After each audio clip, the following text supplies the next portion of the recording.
The James Davison Award is now a known thing. This is a little scary. Something that's existed as an in-joke between some of my close friends for several years is now something that people talk about independently of us. And those people are now coming back to me to ask who the award's 2026 recipient will be. Others still are confident that they've determined who this year's consensus winner is.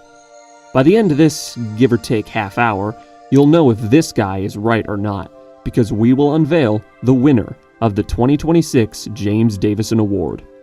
But first, after a year of research and discussion, it's time to turn back the clock and retroactively give this award out for the 2010 through 2017 runnings of the Indianapolis 500. The Indy Racing League was formed for a couple of reasons, the most obvious being control. Tony George and the Speedway wanted to take control of the sport of IndyCar racing back from CART and the team owners. But of course, he can't go around saying that, or public opinion will turn against him faster than Arie Luyendijk's track record qualifying run. So, when facing the public, he shares his legitimate concerns. It's always a good sign when you have to break out that phrase. Costs have skyrocketed, and he wants to bring them back down. He also wants to revitalize the original IndyCar pipeline, allowing guys from sprint cars or modifieds or any type of open-wheel short oval racing to make the jump to the 500. You know, the way that guys like AJ Foyt did. And this was kind of successful. The IRL gave us drivers like Tony Stewart, who became one of the best race car drivers of his generation, just not an open wheel. But when I say drivers like Tony Stewart, I kind of mean just Tony Stewart. And he was well known enough that he probably would have just gone right to NASCAR if the split never happened and he couldn't land a kart ride. Behind him, the roster of the inaugural IRL 500 is, well, I'll let Jimmy Vasser explain. In Marshall Pruitt's 2016 oral history of the split for Road and Track magazine, Jimmy Vasser describes his reaction to Buddy Lazier, a guy who failed to qualify in half his Indy attempts to that point and had only finished above 27th once, winning the Indy 500. He says, "At least it was Buddy, and not one of those other guys." So who were the other guys? Guys like Johnny O'Connell, or Brad Murphy, or Racing Gardner. A bunch of guys that no one has ever heard of running in the greatest race in the world. And none of those three even came from USAC. To the best of my knowledge, only 6 drivers in the 1996 500 came from short ovals, and that includes Johnny Parsons, who was around well before the IRL. To be fair, this was the very first IRL 500, and the pipeline hasn't quite been established yet. Guys like Billy Boat are coming, but they're just not here yet. After Stewart and Parsons, just 4 remain: Joe Gosek, Paul Durant, Mark Dismore, and the most prolific of these 4, Davey Hamilton. Davey Hamilton, I believe, is Tony George's platonic ideal of an Indy Racing League driver. He came up through super modified racing and drove in tons of USAC races throughout the 1990s. When the IRL came around, he found a ride immediately and finished second in the points 2 seasons in a row. While he never won an IRL race, he finished 6th at Indy in 97 and 4th in 98. His consistency afforded him the opportunity to run in every single IRL race from 1996 until June 9th, 2001. And we have a big-time crash on the backstretch. Looks like that it is Davey Hamilton involved, along with Sarah Fisher. It's difficult to find information on the exact injuries that Davey suffered in this crash, sort of broken legs and feet, because the general descriptions are probably more accurate than an exact diagnosis. ESPN described his legs as mangled. Marshall Pruitt described them as pulverized. Doctors initially thought they'd have to amputate, but thankfully, after 21 surgeries, he would walk again. He would also, somehow, race again. But when he returns in 2007, the series is almost unrecognizable. Hamilton's full-time tenure in the IRL coincides nearly perfectly with the period when almost all the famous teams and drivers raced exclusively in CART, leaving the IRL to be represented by the other guys. Sorry, we don't have Team Penske, but we do have Team Pelfrey. Is that okay? The season after his injury, Penske jumps to the IRL and is soon followed by nearly every big CART team. By 2004, CART is dead, replaced by the hollowed-out Champ Car World Series, which limps along for 4 years before its remains merge with the renamed IndyCar Series.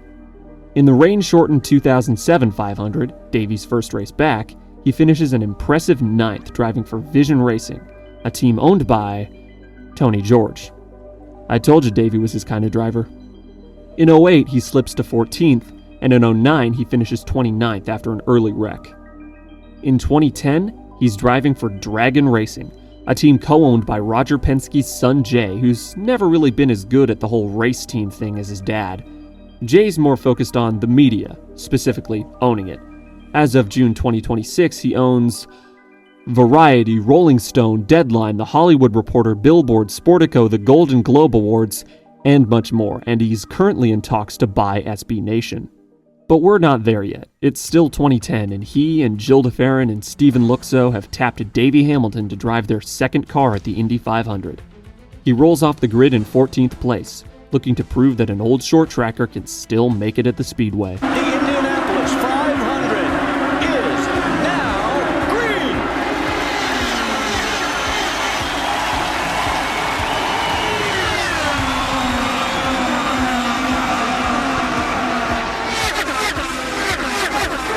Castroneves takes the early lead. Everybody makes it through turn 1. Can they make it through turn 2? They all made it through turn 2. It looks very clean. Did you see? No, they didn't. On the very tail end, we have a contact into the wall hard. The 21 of Davey Hamilton, the oldest driver in the field. He will be 48 in just about a week, and he's already out of this race. He just lost it. On lap 1, he lost it. He tried to drift high off turn 2, realized Thomas Scheckter was up there, and must have panicked. All of a sudden, Davey Hamilton's race is over less than 20 seconds after it began. Afterwards, he'll say that it was the second worst day of his career, topped only by his Texas crash 9 years earlier. He was scheduled to return to Texas for the first time since the crash a week after the 500, but his teammate Rafael Matos also crashing later on in the 500 meant Dragon Racing only had one car ready for Texas, and it goes to Matos, their full-time driver. This won't be Davey's last Indy 500. He'll give it one more shot in 2011, the final 500 to feature the most visible reminder of the split era, the IR05 chassis. A 24th place finish caps off his Indianapolis career, and he finally returns to Texas a week after that. These are his last official IndyCar starts, as the Las Vegas finale, which he also entered, was officially abandoned after the horrific crash that killed Dan Weldon. Across a career that was inextricably tied to the split, Davey Hamilton never won a race, but 15 years after his retirement, he has retroactively won the 2010 James Davison Award. The 2011 James Davison Award does not require a lengthy preamble or backstory. All that it is 1,000 needles stabbing J.R. Hildebrand in the eyes forever. Half a lap. He's got half a lap to go, and he's the Indy 500 champion. Panther Racing, oh so good. They finish second here, twice here. They come again through the final 2 corners. J.R. Hildebrand. Careful of traffic. He's got to get around the lap. Traffic, 100 years. He hit the wall, just like Thomas Scheckter. Keeps it put on the gas. Dan Weldon is going to win the race. It is a self-evident nightmare. Half of a mile away from immortality, J.R. Hildebrand hits the wall. He will never come close to winning again. There is a lesson for the rest of us. The James Davison Award can happen to anyone, at any time. No matter who you are, no matter what you've done, even the smallest mistake can give it to you. In last year's video, we saw how a car can be just as responsible for a James Davison Award as its driver. This has never been more obvious than 2012. This year, the IR05 chassis is being replaced with the DW12, and along with the new car, the engine formula has changed from naturally aspirated V8s to twin turbocharged V6s. The change has attracted 2 new engine manufacturers who will join Honda in IndyCar, Chevrolet and Lotus. Chevrolet had relatively recent experience building an IndyCar engine, having last competed in 2005, and their return was further enhanced by partnering with engine builder Ilmor Engineering, who had been working with Honda through 2011. They'll win 11 of the 15 races in 2012 and are still in IndyCar today. Lotus is quite a different story. Chevrolet and Ilmor started working on their 2012 engine in late 2010 and had their car on the track by June 2011. By that time, Lotus has only been working on their engine for a month. They also partnered with an engine builder, Judd. Judd hasn't supplied engines to IndyCar since the 1990s, and they only have one win to their name. They still have experience in recent top-level racing, supplying engines to several LMP1 cars at Le Mans. As John Judd says in an interview, the big problem is starting the program 6 months behind schedule. They're going to be a little behind to start, but it won't be a huge embarrassment for IndyCar, and it'll be a manageable situation since Lotus is only supplying 3 cars.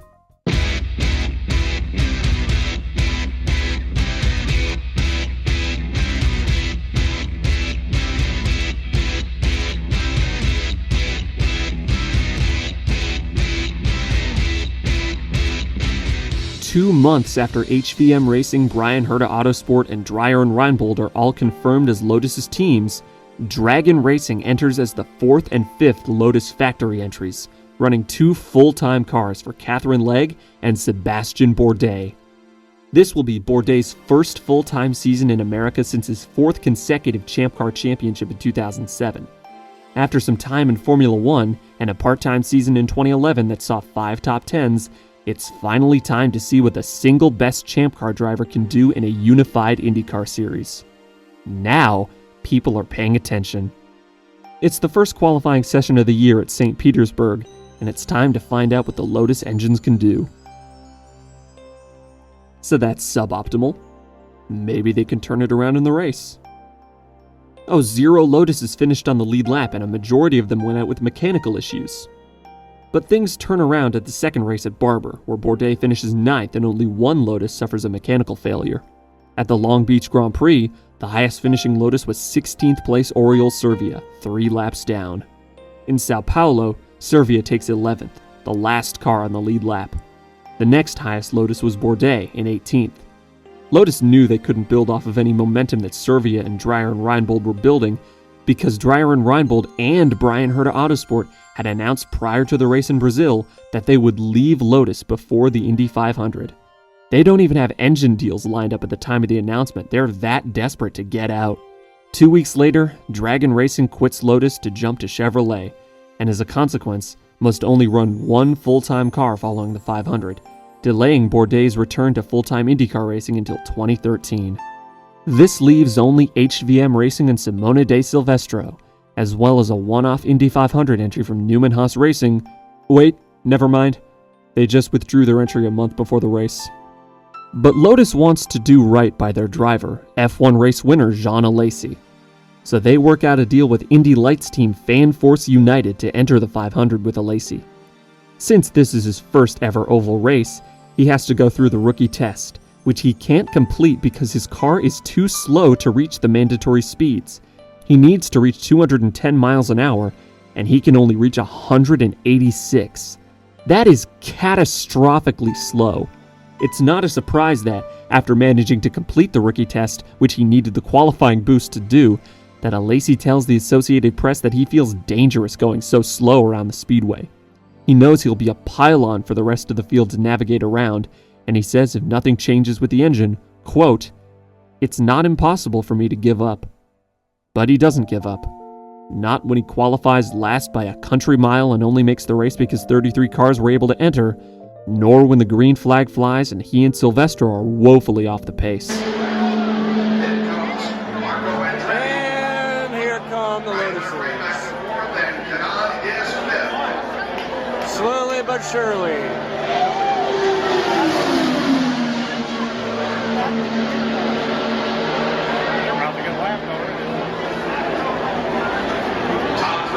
Even when he's black flagged and told to retire the car due to not meeting the race's minimum speed, he doesn't give up. He stays on the racetrack for an extra 2 laps, which aren't officially scored. But by the time Brian Clausen brings out the first caution, Jean Alesi is climbing out of the car. On paper, the 2012 James Davison Award may belong to Jean Alesi on a tiebreaker with Silvestro based on race finish. But in all of our hearts, it belongs to Lotus. How do you come back after the single most heartbreaking moment in the history of the Indy 500? During the post-race press conference in 2011, the moderator said to J.R. Hildebrand, "I don't even know where to start." J.R. replied, "I don't either." Nobody expected J.R. Hildebrand to contend for the win in 2011. The 23-year-old rookie won the 2009 Indy Lights Championship, but by May of 2011 he had only competed in 6 IndyCar races, never placing higher than 10th. Through the rest of the 2011 season, he'll finish 4th at Iowa, 8th at Toronto, and 7th at Motegi. Before his 3 additional top 10s, he'll tear his ACL at Texas Motor Speedway during what's only described as a fitness promotion. I assume whatever brand this was meant to promote pulled out when they heard about the injury that happened with their logo presumably plastered all over the place. In October, JR inadvertently hits pit crew member Eric Schumann when he locks up his brakes during a pit stop in Kentucky, breaking Schumann's leg. 2 weeks later, he's one of the 15 cars caught up in the single worst auto racing crash of the 21st century, which killed Dan Weldon, the man who passed him on the front stretch at Indy. JR survives with a concussion and a bruised sternum. He returns to Indianapolis in 2012 and finishes 14th after leading 0 laps, far more in line with his pre-2011 expectations. A few more top 5 finishes are scattered throughout the season, but he still hasn't managed to win a race. In 2013, his first 4 races are subpar, save for a 5th place at the Long Beach Grand Prix. He qualifies 10th at Indianapolis, looking to improve on last year's 14th place finish. Whoa, leg wiggle there, look out! Spin, going into the wall!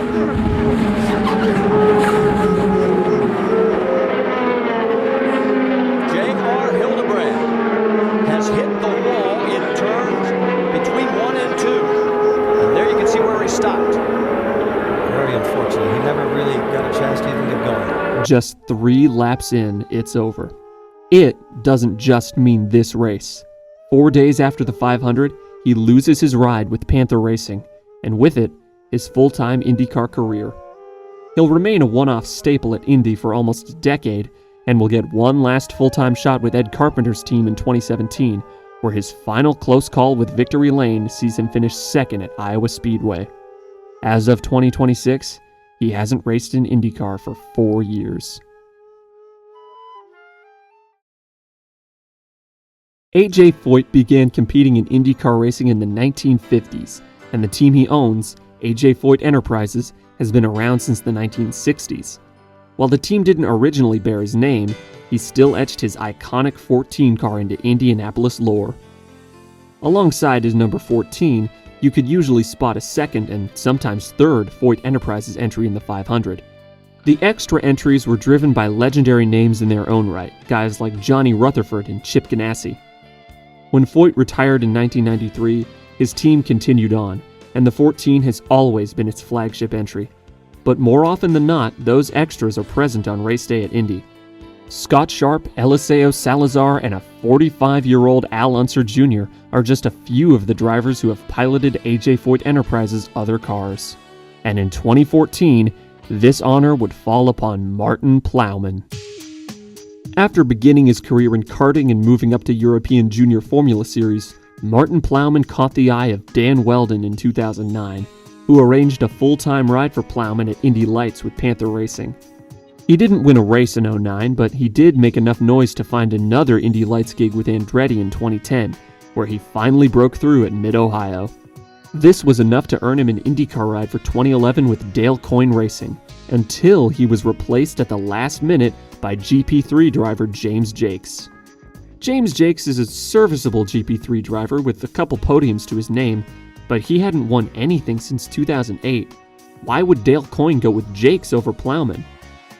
Well, let's take a look at his car. James Jakes is sponsored by Acorn Stairlifts, whose founder and sole owner will, in 2026, be estimated by the Sunday Times Rich List to have a net worth of 926 million British pounds, making him the 170th richest person in the United Kingdom. When converted to US dollars, this would make him a billionaire. His name is John Jakes. So Martin Plowman loses his ride to the son of a billionaire. He runs a few races for Sam Schmidt's team toward the end of the year before making the jump to sports car racing, where he excels. 2 wins in the American Le Mans Series in 2012 and a class win at the 24 Hours of Le Mans in 2013. The year after his win at Le Mans, thanks to a chance connection with Larry Foyt, AJ's son, Martin Plowman finally gets his shot at the Indy 500. Before the 500, however, he opens the month of May at the first ever Grand Prix of Indianapolis. Oh, the pole sitter doesn't get going. Oh! Don't worry, that wasn't him. This is him. The red 41 car towards the back of the, Martin, what do you, I think his brakes are out. Oh, damn it. Oh well, that's not the main attraction.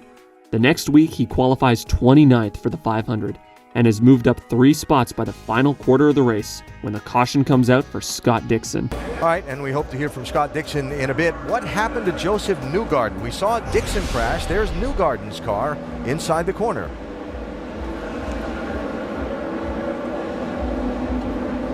Now Joseph Newgarden seems to be coming out in a normal line, and it looks like Martin Plowman's not slowing down for the accident and gets into the back of Joseph Newgarden. Martin Plowman plows into a young Joseph Newgarden under caution and ends the future 500 winner's day.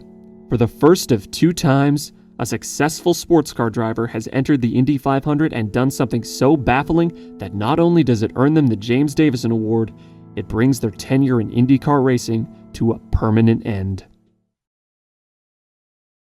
Pit Road at the Indianapolis Motor Speedway has always been a dangerous place. In the early days of the race, it was just because all pit roads were dangerous places, but this has stayed true into the modern era. Indianapolis's pit road is about 45 feet wide, just shy of the front stretch's width of 50 feet. However, this includes the pit boxes themselves, which take up 14 of those 45 feet. This means that cars traveling down pit road at the speed limit of 60 miles an hour have just over 30 feet to work with, which can just barely fit 2 cars running side by side. When 33 cars are all trying to pit at the same time, this predictably causes trouble. And in 2015, all 3 of Dale Coyne Racing's cars found themselves in the thick of it. This is Pippa Mann. In the mid-2010s, she became a fixture at Indy, always driving Dale Coyne's third one-off entry with backing from Susan G. Komen. But this year, she'll race at all 6 ovals on the schedule thanks to Dale Coyne's incredible revolving door of drivers in 2015. Let's take a quick step back to try to understand this team before we get to the other 2 drivers. At the start of 2015, Coyne's 2 full-time cars were driven by Carlos Huertas and Francesco Dracone. Huertas had to step aside before the 500 due to an inner ear condition, while Dracone had to step aside due to being not very good. Here he is at a race in New Orleans spinning on a wet pit road and taking out crew member Todd Phillips, who was somehow not seriously injured. Both Huertas and Dracone are now gone, with one ride going to former Indy Lights champion Tristan Vautier. He's just up there in the blue and white car. Vautier got a last-second call to stay in Indianapolis and drive the 18 car in Huertas' place, as he was originally only covering for the new hire in the 19 car who had to miss qualifying. That new hire's name is James Davison.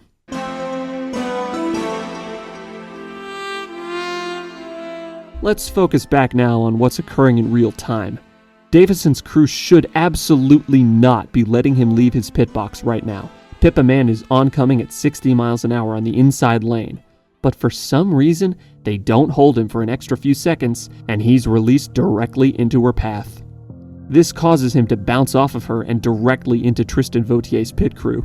Right rear tire changer Daniel Chung is hit so hard he needs surgery on his ankle, while right front tire changer Greg Cenarius is released from the infield care center. Both Davison and Vautier's days are done, while Mann would finish 22nd, 3 laps down. The incident appeared to be the fault of Davison's pit crew for releasing him when it wasn't safe to do so. But again, the rules of the award state it must be given to the driver.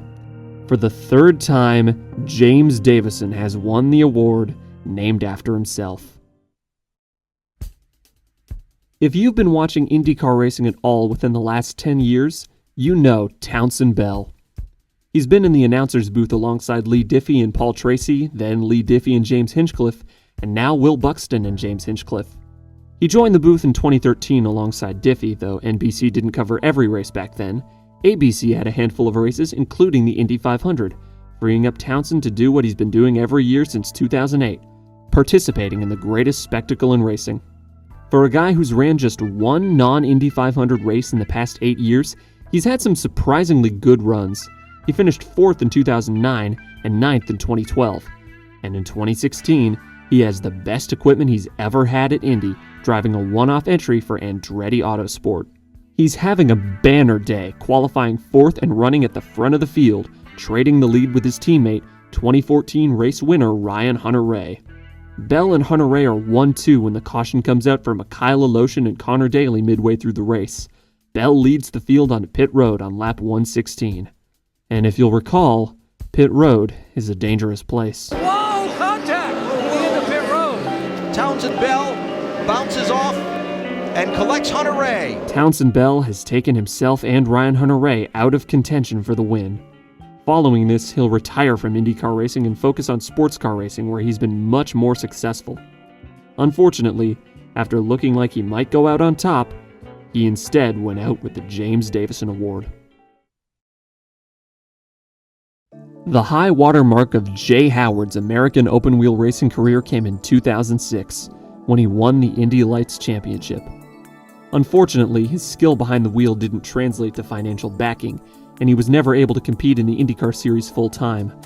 He made sporadic starts from 2008 through 2011, with his final start for the time being coming at the ill-fated Las Vegas race. That looked like it would be the story for Jay Howard, another talented driver that just didn't have the money to keep racing, and so had to hang up the helmet. Until Tony Stewart came calling. Stewart's Team One Cure is sponsoring Sam Schmidt's third entry in the 2017 Indy 500, and they want Jay to drive. Stewart said to AutoWeek that he had every bit of confidence in the skills of Jay behind the wheel. After 5.5 years, outside backing has finally given Jay Howard another chance. He qualifies 20th and he's up to 18th after 25 laps. But a few moments later, his return to Indy comes undone. Jay Howard is slow on the back straightaway.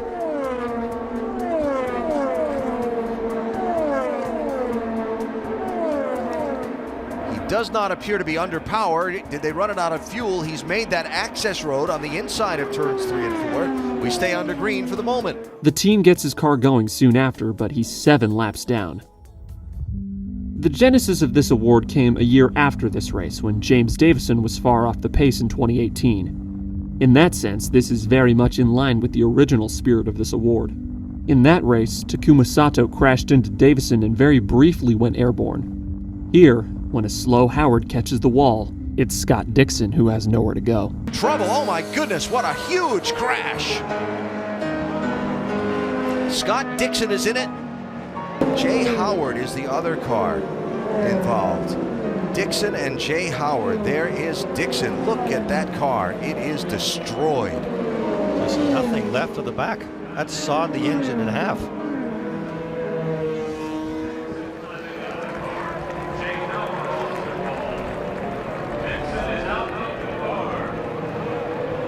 For causing one of the biggest wrecks of the 21st century, Jay Howard earns the 2017 James Davison Award. And now, what you've all been waiting for. The past 12 months have been quite the roller coaster for Team Penske.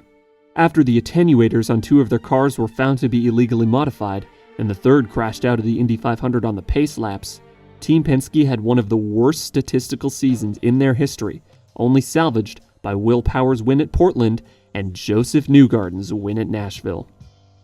Entering the month of May, Newgarden was one of the favorites to win his third Indy 500 in 4 races, especially after winning the season's first oval at Phoenix. Practice and qualifying dissuaded this notion a bit, as he qualified 24th. The team found speed on Carb Day, though, setting the fastest practice time 2 days before the 500. The year before, he worked his way up from the back of the field before a mechanical failure buried his shot at a three-peat.